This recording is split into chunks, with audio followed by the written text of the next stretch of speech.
السلام علیکم گائز، امید کرتا ہوں سارے خیریت سے ہوں گے۔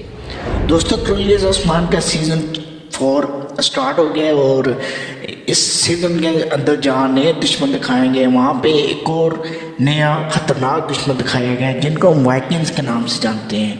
دوستو آج اس ویڈیو میں بات کروں گا آخر یہ کون لوگ تھے۔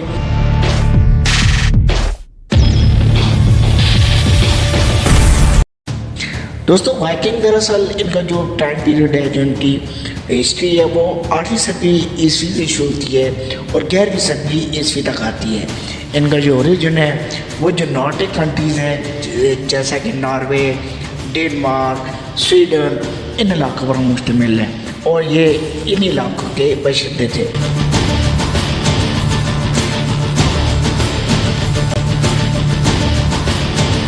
یہ جو ہے نہ تو یہ کوئی قبیلہ تھا اور نہ یہ ملک تھا، بلکہ وائکنگ ہم کہتے ہیں کہ بحری قذاف، یعنی کہ یہ لوگ بحری جہازوں کے اوپر لوٹ مار کرتے تھے، اس وجہ سے ان کو وائکنگ کہتے ہیں۔ اور ان کی کوئی خاص ان کی ہسٹری نہیں ہے، ان کا بیک گراؤنڈ کو پتہ چل سکے۔ اور آپ کو یہ سن کر حیرانگی ہوگی کہ انگلینڈ اور فرانس کو بھی بسانے والے یہی لوگ تھے۔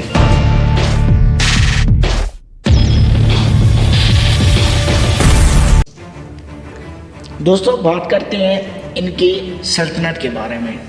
دوستو وائکنگز ایک وقت ہے کہ اتنے یہ کامیاب ہوئے اور اتنے یہ طاقتور مان گئے کہ انہوں نے اپنی ایک سلطنت قائم کر لی تھی، جن کا جو 8ویں صدی عیسوی میں انہوں نے قائم کی اور 11ویں صدی عیسوی کے آخر تک جو ہے وہ یہ قائم رہی۔ اور یہ جو تھے یہ ٹریول کرتے تھے، انہوں نے ٹریول کیا اٹلانٹک اوشین کو، پھر آئس لینڈ، گرین لینڈ، اور انہوں نے یورپ کی دوسری جو کوسٹ لائنز ہیں ان کو بھی انہوں نے ایکسپلور کیا، حتیٰ کہ یہاں تک یہ کہ فرانس اور رشیا اور جو ابھی جو یوکرائن کا کیپٹل ہے کیو، ان کی سلطنت یہاں تک آئی تھی۔ دوستو جہاں یہ بہت اچھے جنگجو تھے، ان کی جنگ کرنے کا سٹائل یہ تھا کہ یہ تلواروں کے بجائے وہ لاڑیوں سے لڑتے تھے۔ وہاں پر میں آپ کو بتاتا چلوں کہ یہ اچھے تاجر بھی تھے، کیونکہ پورے تجارتی راستے انہوں نے اپنے قبضے میں کیے ہوئے تھے، چاہے وہ بحری ہوں یا بری ہوں، ان کے اوپر انہوں نے اپنا قبضہ کیا ہوا تھا اور اپنا ان کے اوپر اثر رکھتے تھے۔ اس وجہ سے یہ تاجر بھی بہت اچھے تھے اور دولت بھی ان کے پاس اچھی خاصی تھی۔ صرف ان کی جو سلطنت ہے وہ اس لیے آگے نہیں چل سکی کہ بالکل اس طرح جس طرح منگول آتے ایک علاقے کو وہ لوٹ مار کرتے اور تباہ کر کے چلے جاتے، اپنا نظام قائم نہ کرتے، اس وجہ سے وائکنگ بھی اس طرح کرتے۔ اور دوسری بھی ایسی عوامل ہے جن کی وجہ سے ان کی سلطنت ختم ہوئی، جن میں جو میں آپ کو بتاؤں گا ابھی کہ ان کی سلطنت کیوں ختم ہوئی۔ تو اس ان کی اتنی بڑی سلطنت جو کہ جی ڈنمارک اور ناردرن امریکہ سے لے کے رشیا کیو تک چلی گئی تھی، آخر کیوں ختم ہوئی؟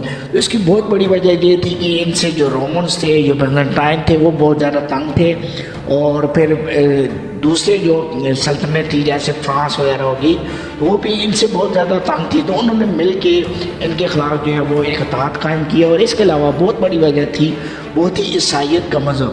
بہت زیادہ جو وائکنگز کے کنز تھے، بہت زیادہ جو وائکنگ کے بادشاہ تھے، انہوں نے عیسائیت قبول کر لی تھی۔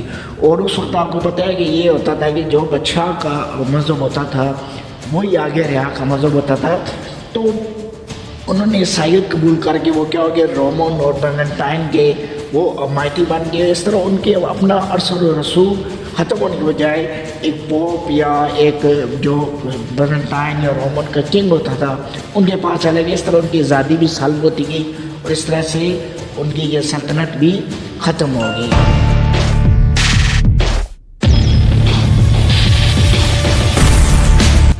دوستو آخر ان لوگوں کو کیا ضرورت پڑے گی، یہ چھوٹے سے علاقے سے اٹھے اور انہوں نے اس طرح سے سلطنت قائم کی؟ تو اس کے بارے میں ہسٹری تو بالکل خاموش ہے، لیکن چند ایک عوامل ہے جو ہم کہہ سکتے ہیں کہ جیسا کہ اوور پاپولیشن ہے یا پولیٹیکل انریسٹ ہے یا دوسری جو دولت یا زمین کی جو لالچ ہوتی ہے، اس وجہ سے لوگ بڑی بربریت کے ساتھ انہوں نے کیا کیا، علاقے فتح کیے۔ اور ان کی جو سب سے بڑی اسکل تھی وہ یہ تھی کہ یہ سمندروں کے اندر بڑی اچھی جنگ کرتے اور سمندروں کے ان کو آپ کہہ سکتے ہیں کہ سمندروں کے یہ اس وقت بادشاہ تھے.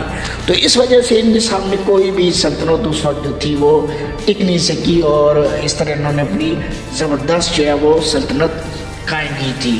اب بات کرتے ہیں جی وائکنگ اور مسلمانوں کے جو تعلقات ان کے اوپر. تو کل عثمان کے اندر جو وائکنگز میرے خیال میں دکھائے گئے ان کا کوئی بھی سلطنت عثمانیہ کے ساتھ کوئی بھی لینا دینا نہیں تھا. اور کیونکہ اس وقت وائکنگ بالکل کیا کہہ سکتے ہیں مینش ہو گئے تھے. جو وائکنگ ایک ان کا ایک سسٹم تھا, نظام تھا, وہ ختم ہو گیا. جیسے میں نے پہلے بات کی ہے کہ انہوں نے عیسائیت قبول کر لی تھی اور اس طرح سے ان کی بادشاہ جو ہے ختم ہو گئی تھی. تو مسلمانوں کے ساتھ ان کے جو عباسی خلیفہ تھے یہ مڈل ایسٹ کے اندر, جو اسپین کے اندر, نارتھ امریکہ کے اندر جو مسلمان خلیفہ تھے, خلفاء تھے, سلاطین تھے, ان کے ساتھ ان کا ٹریڈ جو ہے وہ بڑی اچھی چلتی تھی. لیکن کیونکہ آپ کو پتہ یہ قذاف تھے اور ایک قابض ان کے اندر ایک ذہنیت تھی قابض کرنے کی. تو اس وجہ سے یہ مسلمانوں کو بھی بہت زیادہ تنگ کرتے اور انہوں نے بہت سارے مسلمانوں کے علاقے بھی جو تھے ان کے اندر بھی چھیڑ چھاڑ کی اور بہت سارے مسلمانوں کو بھی انہوں نے بڑی بے دردی کے ساتھ کیا کیا, انہوں نے ختم کیا.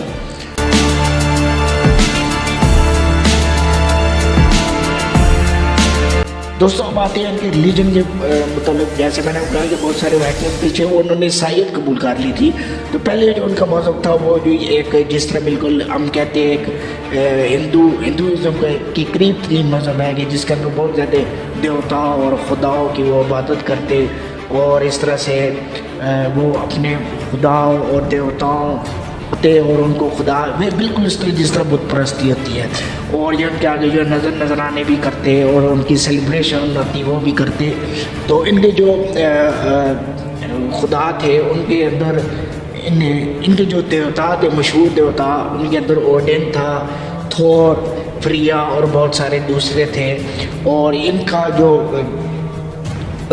مذہب تھا بت پرستی والا ان کے کلچر کے اندر جو ہے بہت زیادہ صلاحیت کرتا تھا. اور ابھی بھی ان کنٹریز کے اندر جو ہے یہ اس طرح کی اب بھی لوگ رسومات ادا کرتے ہیں اور ان کے بلیفز اب بھی موجودہ دور میں بھی رکھتے ہیں.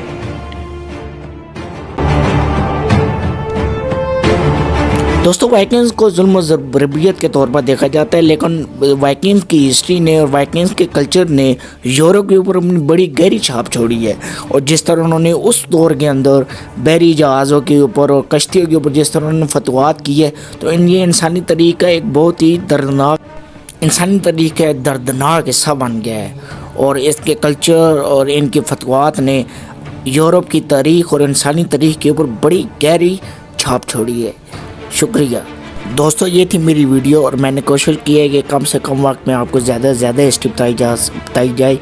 اور امید کرتا ہوں آپ کو میری ویڈیو ضرور پسند آئی. اگر پسند آئی ہے تو میرا چینل ضرور سبسکرائب کیجیے گا. بہت شکریہ دیکھنے کے لیے.